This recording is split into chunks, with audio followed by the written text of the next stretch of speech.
Hi മക്കളെ, നിങ്ങൾക്ക് അറിയാൻ ആഗ്രഹമുള്ള ഒരു കാര്യമായിരിക്കും ഫെഡറലിസം, അതുപോലെ തന്നെ ലോക്കൽ സെൽഫ് ഗവൺമെന്റ്. ഇതിനെ കുറിച്ചൊക്കെ ഡീറ്റെയിൽഡ് ആയിട്ട് അറിയണം. എന്തിനാണ് ഇങ്ങനെ ഗവൺമെന്റുകളെ താഴെത്തട്ടിലേക്ക് വിഭജനം നടത്തിയിട്ടുള്ളത്, അല്ലെങ്കിൽ ഈ പറയുന്ന അധികാര വികേന്ദ്രീകരണം നടത്തിയിട്ടുള്ളത് എന്നുള്ള കാര്യങ്ങൾ അറിയാനുള്ള ഒരു ക്യൂരിയോസിറ്റി പല മക്കൾക്കും ഉണ്ടാവാറുണ്ട്.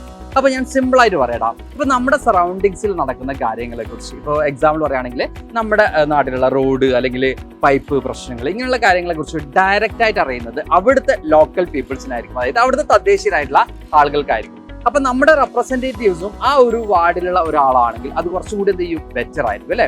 അപ്പൊ ലോക്കൽ സെൽഫ് ഗവൺമെന്റ് എന്നുള്ള കോൺസെപ്റ്റിന്റെ ഏറ്റവും അടിസ്ഥാനം എന്ന് പറഞ്ഞ ഇതാണ്. അതായത് ജനാധിപത്യം ജനങ്ങളിലേക്ക് തന്നെ നേരിട്ട് എത്തിക്കുക എന്നുള്ളതാണ്. അതായത് ജനങ്ങളുടെ പ്രശ്നങ്ങൾ കൃത്യമായും തിരിച്ചറിയുന്നത് അവിടുത്തെ ഉള്ള ആളുകളായിരിക്കും. ഇപ്പൊ ഞാൻ എക്സ്പീരിയൻസ് ചെയ്യുന്ന ഒരു കാര്യം, ഞാൻ എപ്പോഴും എക്സാമ്പിൾ പറയാറുണ്ട്. ഇപ്പൊ എന്റെ ഒരു വിരൽ മുറിഞ്ഞാൽ ബാക്കിയുള്ള ആളുകൾ എന്നൊക്കെ ആക്കുമ്പോൾ പക്ഷെ അതിന്റെ വേദന അറിയുന്ന ആരാണ്? ഞാനാണ് എന്ന് പറയുന്ന പോലെ തന്നെ ഇപ്പൊ നമ്മുടെ പ്രോബ്ലംസ് നമ്മുടെ സറൗണ്ടിങ്സിലുള്ള ആളുകൾക്ക്, അല്ലെങ്കിൽ നമ്മുടെ പ്രോബ്ലംസ് അത് നേരിട്ട് അനുഭവിക്കുന്ന ആളുകൾക്കായിരിക്കും കുറച്ചുകൂടി വൃത്തിയായിട്ട് അറിയാം, കൃത്യമായിട്ട് അറിയാം. അപ്പൊ എവിടെ എങ്ങനെയൊക്കെ ഫണ്ടുകൾ ഉപയോഗിക്കണം. ഇപ്പോ നമുക്ക് എക്സാമ്പിൾ പറയുകയാണെങ്കിൽ ഇപ്പോൾ സംസ്ഥാന തലത്തിലാണ്, അല്ലെങ്കിൽ ഈ പറയുന്ന കേന്ദ്രത്തിൽ നിന്നും ഡയറക്റ്റ് ആയിട്ടാണ് ലോക്കൽ ഏരിയാസ്, അല്ലെങ്കിൽ ഈ പറയുന്ന ഈച്ച് ആൻഡ് എവറി ഏരിയാസും ഗവേൺ ചെയ്യുന്നെങ്കിൽ അവർ കോമൺ ആയിട്ടുള്ള ഒരു പ്രോജക്റ്റ് ആയിരിക്കും ഇംപ്ലിമെന്റ് ചെയ്യാം. നേരെ മറിച്ച് നമ്മുടെ നാട്ടിലുള്ള പ്രോബ്ലം എന്താണെന്ന് കൃത്യമായി തിരിച്ചറിഞ്ഞ്, റോഡാണെങ്കിൽ അവിടുത്തെ പ്രശ്നം, അല്ലെങ്കിൽ കുടിവെള്ളമാണെങ്കിൽ ആ പ്രശ്നം തിരിച്ചറിഞ്ഞ് അതിനനുസരിച്ചുള്ള സൊല്യൂഷൻ കണ്ടെത്താൻ പറ്റും. അപ്പോൾ കോമൺ അല്ലെങ്കിൽ ഈ പറയുന്ന ലോക്കൽ പ്രോബ്ലംസ് കൃത്യമായിട്ടും ഐഡന്റിഫൈ ചെയ്യാനും കൃത്യമായിട്ടും അതിനൊരു മാനേജ് ചെയ്യാനും ആർക്ക് മാത്രമേ പറ്റുള്ളൂ? ഈ ലോക്കൽ റൂളേഴ്സിന് മാത്രമേ പറ്റുള്ളൂ.